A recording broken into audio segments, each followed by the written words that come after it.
तो झारखंड में नेतृत्व परिवर्तन पर मुहर लग गई। आज सत्ताधारी दल की बैठक में ऐसा क्या हुआ कि प्रदेश की सियासत में हलचल तेज है। बीजेपी ने झामुमो पर किसके अपमान का संगीन आरोप लगा दिया। झारखंड हाईकोर्ट का मुख्य न्यायाधीश कौन है, हाथरस में भगदड़ का गुनाहगार कौन है और 5 माह के छोटे कार्यकाल में चंपई सोरेन ने कौन से बड़े फैसले लिए। बड़ी खबर में ये तमाम खबरें लेकर हाजिर हूं मैं रानी सिंह और आप देख रहे हैं द फॉलो अप। सबसे पहले खबर झारखंड से, जहां एक बार फिर नेतृत्व परिवर्तन हो रहा है। झारखंड में सत्ता का चेहरा फिर हेमंत सोरेन होंगे। आज सत्ताधारी दल की विधायक की बैठक में कांग्रेस प्रभारी गुलाम अहमद मीर ने हेमंत सोरेन को मुख्यमंत्री बनाने का प्रस्ताव पेश किया, जिसमें सभी विधायकों ने अपनी सहमति दी। विधायकों ने समर्थन पत्र पर अपना हस्ताक्षर किया। खबर है कि आज शाम तक राज्यपाल सीपी राधाकृष्णन रांची लौट आएंगे, जिसके बाद वर्तमान मुख्यमंत्री चंपई सोरेन उनसे मिलकर अपना इस्तीफा सौंपेंगे। वहीं नए मुख्यमंत्री के शपथ ग्रहण की तारीख की भी मांग की जाएगी। बता दें कि हेमंत सोरेन का एक सरकार के एक ही कार्यकाल में 2 बार मुख्यमंत्री पद की शपथ लेंगे। दूसरी बड़ी खबर भी झारखंड से। चंपई सोरेन की जगह हेमंत सोरेन के सीएम बनने पर बीजेपी प्रदेश अध्यक्ष बाबूलाल मरांडी ने निशाना साधा है। उन्होंने कहा है कि झामुमो में शिबू सोरेन परिवार से बाहर का आदिवासी नेता केवल काम चलाऊ है। शिबू सोरेन परिवार जब जैसा चाहे उसका उपयोग करेगा और फिर उसे दूध की मक्खी की तरह निकाल फेंकेगा। आज फिर झामुमो का असली चेहरा उजागर हो गया है। झामुमो के बाकी आदिवासी नेताओं के लिए यह सबक है। उन्हें समझ लेना चाहिए कि वे केवल शिबू सोरेन परिवार की पालकी ढोने के लिए हैं। चंपई सोरेन भले ही मुख्यमंत्री हैं, लेकिन पद पर रहते हुए उन्हें बार बार अपमानित किया गया। उन्होंने कहा कि आज कोल्हान के टाइगर को चूहा बना दिया गया। अगली बड़ी खबर भी झारखंड से ही है। 5 महीने में वो कौन से बड़े फैसले थे जो सीएम चंपई सोरेन ने लिए। पहला सबसे बड़ा फैसला उन्होंने लिया था जातीय सर्वेक्षण का। विधानसभा चुनाव के पहले उनके इस फैसले को मास्टर स्ट्रोक माना जा रहा है। दूसरा बड़ा फैसला उन्होंने लिया 200 यूनिट फ्री बिजली देने का, जिसका सीधा लाभ 41,44,634 उपभोक्ताओं को मिलेगा। तीसरा बड़ा फैसला मुख्यमंत्री अबुआ आवास स्वास्थ्य सुरक्षा योजना का। इससे तकरीबन 33 लाख लोग लाभान्वित होंगे। चौथा अहम फैसला उन्होंने लिया मुख्यमंत्री बहन बेटी माई कुई प्रोत्साहन योजना की शुरुआत, जिसके तहत 21 से 25 वर्ष की महिलाओं के बैंक खाते में 1,000 रुपए की सहायता राशि हस्तांतरित की जाएगी, जिसे कैबिनेट से हरी झंडी भी मिल चुकी है। एक और बहुत बड़ी खबर झारखंड से है, जहां झारखंड को नया चीफ जस्टिस मिला है। जस्टिस डॉक्टर विद्युत रंजन सारंगी को झारखंड उच्च न्यायालय का मुख्य न्यायाधीश चुना गया है।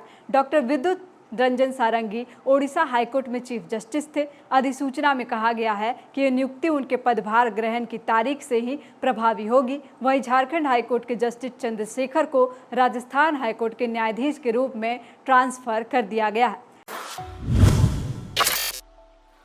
खबरों में बढ़ते हैं आगे और चलते हैं यूपी के हाथरस, जहां भगदड़ मची और 122 लोगों की मौत हो गई। सवाल उठ रहा है कि इस हादसे का गुनहगार कौन है। सत्संग के आयोजक से लेकर प्रशासन तक कटघरे में खड़ा है। 24 घंटे बाद भी घटना का गुनहगार फरार है। खुद बाबा नारायण साकार हरि उर्फ भोले बाबा लापता है। उनके बारे में किसी को कोई खबर नहीं है। मुख्य सेवादार और आयोजन समिति का प्रभारी देव प्रकाश मधुकर भी अब तक पुलिस के हाथ नहीं आया है। पुलिस एफआईआर में आयोजक और सेवादार देव प्रकाश मधुकर को मुख्य आरोपी बनाया गया है। सबसे बड़ी बात तो यह है कि एफआईआर में बाबा को आरोपी नहीं बनाया गया है।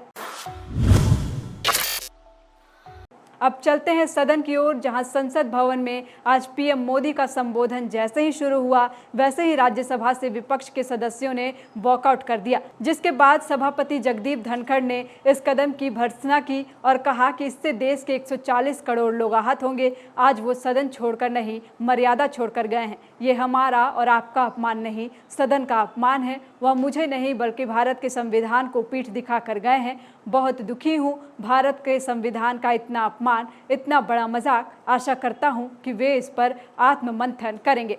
अब सवाल है कि विपक्ष के नेताओं ने वॉकआउट क्यों किया। तो बता दें कि विपक्ष के नेता मल्लिकार्जुन खड़गे संसद में राष्ट्रपति के अभिभाषण के लिए धन्यवाद प्रस्ताव पर चर्चा के दौरान पीएम मोदी के जवाब के बीच हस्तक्षेप करना चाहते थे। हालांकि जगदीप धनखड़ ने इसे खारिज कर दिया। इसके बाद विपक्ष के सांसदों ने नारेबाजी की। खड़गे बार बार बोलने की अनुमति देने की गुहार लगाते रहे।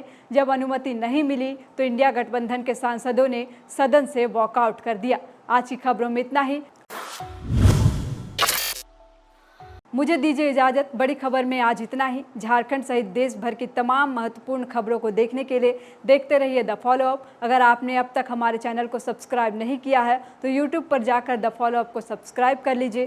फेसबुक पर भी आप हमें द फॉलो अप और फॉलो अप झारखंड पर फॉलो कर सकते हैं। हम ट्विटर और इंस्टाग्राम पर भी द फॉलो अप के नाम से मौजूद हैं। शुक्रिया। बायोम मेडिकल प्रिपरेशन का एकमात्र संस्थान जहां है complete digital classrooms, individual doubt counters, video lectures, student tracking system, library facility, 100% result oriented rankers batch, study package and class notes in PDF। Jharkhand के इतिहास में पहली बार नीट यूजी में 700 मार्क्स पार। 10th पास स्टूडेंट्स के लिए फाउंडेशन कोर्स और 11th पास student के लिए फ्रेशर कोर्स। 12th पास स्टूडेंट्स के लिए टारगेट कोर्स 18 अप्रैल से शुरू हो रहे हैं। Contact biome.